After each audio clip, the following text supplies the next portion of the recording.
Oh,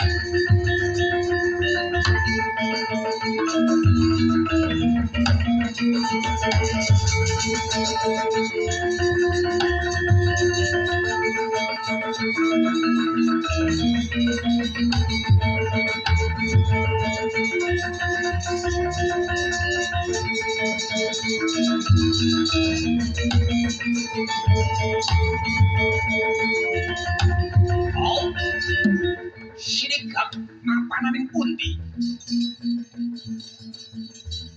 Mereka mapan wonten ing Baitullah wonten ing Ka'bah. Lungguh sira tumpang kaki Samsudin ing Bilupit kadherengan kaliyan Raja Mekah pinanipun Sri Sultan Lanjaudan. Nalika semana kaki Lupit sampun mawi busana ihram sarwa putih. Boten ngertos kersaning Gusti kang akane jakatipun kabulaken panjenenganipun kaki Samsudin nyuwun cemlorot saking giring kantoro ngawang-awang wonten wujuding gelaring sorban mayang Rasul kaget kang sami kula.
Mas iman ilahi subhanallah wa la ilaha illallah wallahu akbar. Ora kena digawe gampang kaki Samsudin dalam apa iki sing jenenge sorban mayang Rasul kaki ora ana sejarahe wong Mekah bisa. Nggih, niki kula boten ngertos iki tibateng panggon kula. Masyaallah Samsudin iki wis dadi rezekimu kaki aman sorban.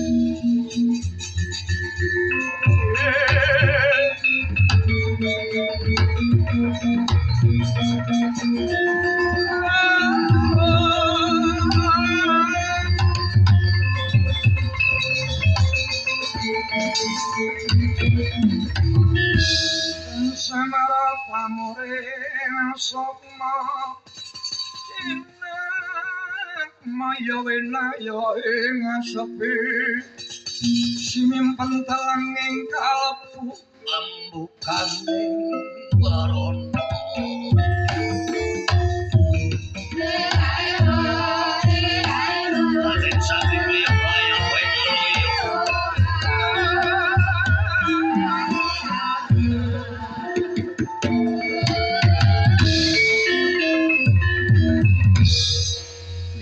Tampi tampanana kaki sadurunge sira bali aning tanah Jawa lumrahe wong soananing Baitullah utawa sejarah haji biasane oli tambahan jeneng seksenana jagat saisine kaki Samsudin Lupit sira wis nganggo klambi sarwa putih kang winastan busana ihram wis nampani sorban mayang Rasul kang linafat Muhammad seksenana kaki jeneng sira bakal takweni tetenger Mas Haji Dul Hamid ya kaki Samsudin ya kaki Lupit sineksenan jagat saiki.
sira tak wene tetenger Mas Kajidul Hamid. Matur sembah nuwun. Kula sampun kaparingan jeneng kali jenengan. Lami kula Mas Kajidul Hamid. Mun kula nyuwun pamit nggih. Kula badhe wangsul teng tanah Jawa. Sing hati-hati kaki. Ingsun ngaturake sembah nuwun kelawan jeneng sira kaki. Mas Kajidul Hamid. Nggih. Seduluran selawase kelawan ingsun. Seksenono jagat saisine lamun ana titah utawa menungso kang bisa teka aning Baitullah saka Jawa. Besok akhiring jaman lamun ana wong Jawa kang bakal tilik utawa ziarah aning tanah suci Mekah. Ora bakal tak gawe angel. Mula kaki gendhok sinambi bakul wara-waranen kelawan wong tanah Jawa yen kepengin ziarah kene lantaran jeneng sira ora bakal tak gawe angel ning tak gawe gampang. Nggih, kula inget-inget mugi-mugi sedulur kula, tangga kula, kanca kula saged sowan mriki. Pun kula nyuwun pamit Sing hati-hati kaki. Antum slamet, muga-muga sira bisa bali ana ing tanah Jawa. Bisa ketemu kelawan Sang Maha Guru. nggih kula nyuwun pamit. Sing hati-hati.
Saya Indriaksa Saramaruta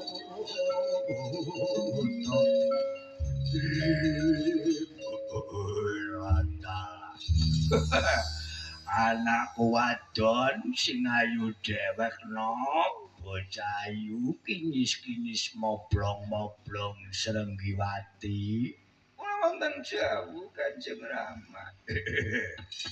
Dingaren temen pon wajahe kanton sukranapan dot. Mbok menawa si bapak bisa menehi utawa dalan padang go bebungah kelawan sira wong ayu. Nyuwun pangapunten Kanjeng Rama. Iya. Nuwun sewu, nuwun sewu. Wis gage ngomong, wong kono awit cilik jaluk apa bae tak turuti. Si bapak ki ora bakalan nolak penyuwunmu apa bae sing kon jaluk tak turuti wiwit sing cilik nganti tekan gedhe. Paribasane ana tetembungan anak pola si bapak melu keprada. Mekaten Kanjeng Rama. Lembeke mawon kula nyupena. Nyupena siapa? Kula ngimpi. Ngimpi. Ngimpi apa, Nok? Nuwun sewu. Kula nembe mawon ngimpi kepanggi kalian tiyang. Ngimpi ketemu wong? iki wonge jelas ganteng nemen wonge putih. Lah terus impen wau matur kali kula. Tiang menika naminipun Mas Kajidul Hamid Slamet.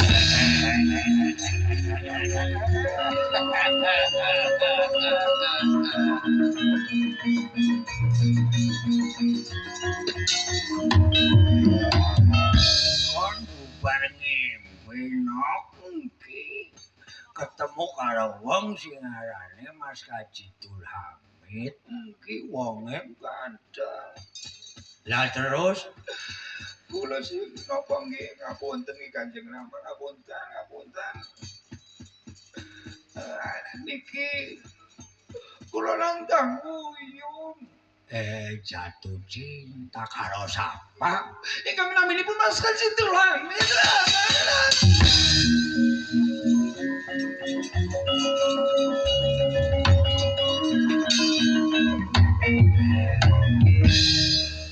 Bocah lagi demen. Lah terus nun sewu kula kepengin bebrayan agung. Kepengin omah-omah. Menawi kula mboten saged sinojo kalian Mas Kajidul Hamid. Kula namung pecah kan. Aja mati gawe angel mati. Ayo jan lenjeh cangkeme. Ya wis ngono ya. Wong sing arane ngimpi kuwi kadang-kadang ya nyata kadang ora gumantung ngimpine. Kon ngimpi jam pira? Sing Kanjeng Rama taken ngimpi jam niku. Sing arane ngimpi ya ana maknane dhewek-dhewek kocapan titiyane gandayani puspa tajem. Titiyane menapa? Titiyane kuwi ngimpi jam 09.30 bengi nganti jam 11. Kuwi kocapan ngimpi kegawa kelu. Contonipun kon si bapak contone kas nonton Ojen joget karo siden. Weruh bokonge geal-geol. Lah terus si bapak turu barang tangi jebule ngisore ngene teles. Bayang nang ngimpi ketemu siden, karane kegawa kelu kok japat etiyane. Gandayani kuwi ngimpi jam 12 bengi nganti jam 1 kok japat moni kembange turu kok japat dadian nyata kelawan sing arane puspa tajem kuwi jam 3 ngancik waya subuh. Lah kon ngimpi jam 3 nama jam 3 kuwi puspa kembang tajem landhep biasane nyata. Ya wis sinek-senan dulu.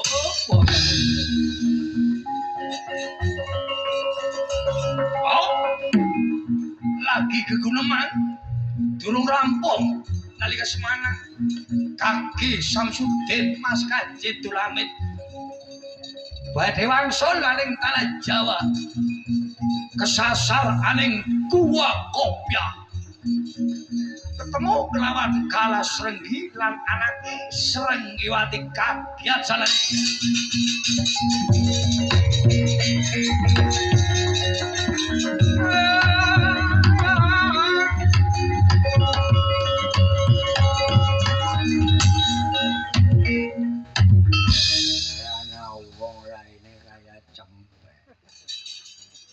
kono wong apa wedhus. Wong. Kanjeng ya keprene. Niku tiange Kanjeng Rama niku tiange. Niku tiange Rama. Muni sik barang gatel ya sapa. Salah, matane kon jelek. Jare ganteng wonge putih. Lah ki raine kaya luwak. Leres. Mau disit leres. Mau sabar.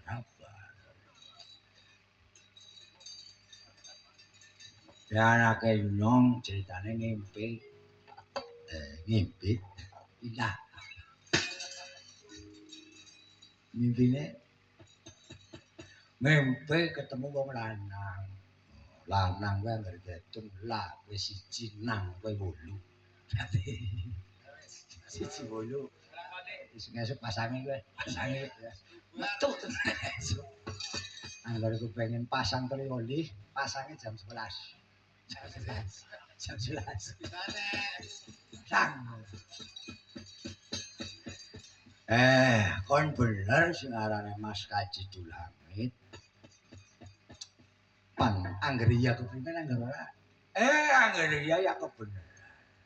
Angger ora alhamdulillah. Aduh, hayang bingung nyong si anak wadon, wong wadon kan lagi jatuh cinta itu apapun yang terjadi melupakan segalanya. Padahal di sisi lain itu lebih ganteng lebih. Anjing lama, ya. Sama kejangan kan yang lama. Mas Kaji Dulamit. Wis pokoke ngono lah bu bener bu ora wong anak iki nyong demen. Dina saiki kon bakal tak jodohaken kelawan anakku Kaki Samsudin.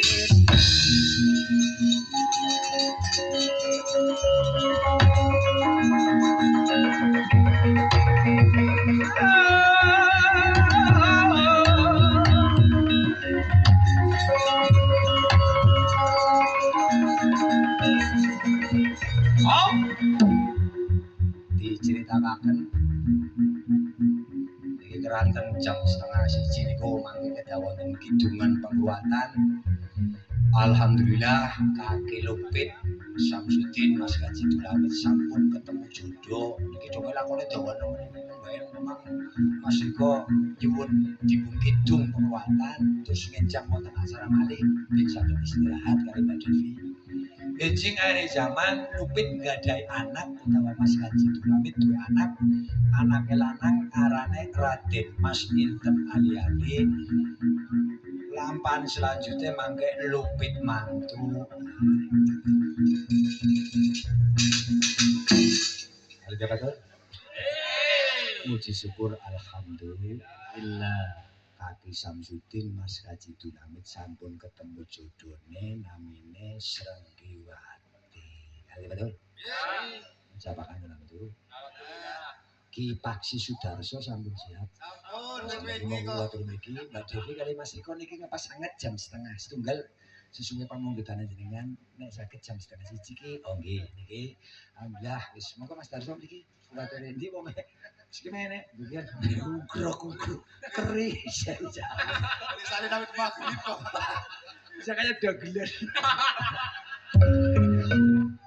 Niki jadi lakon iki dewane tapi ngapunten iki kula pedhot kula iki gendeg niki kerana ngajeng wonten acara malih.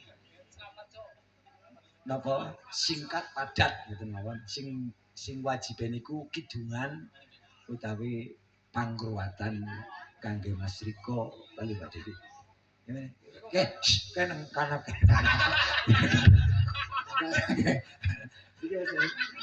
Eta bisa. Kan gawa gedang. Wis ngoten mawon nggih niki mangke dipun ajengaken pangruwatan. Orang yo ora bedara kala anu kan boleh. Orang bukan orang bisa kayak tukang kayak apa utusan so ngerti kereta kencana anggaran lagu sunat kan sing jaruki Mas Dadang monggo Mbak Devi kali Mas Riko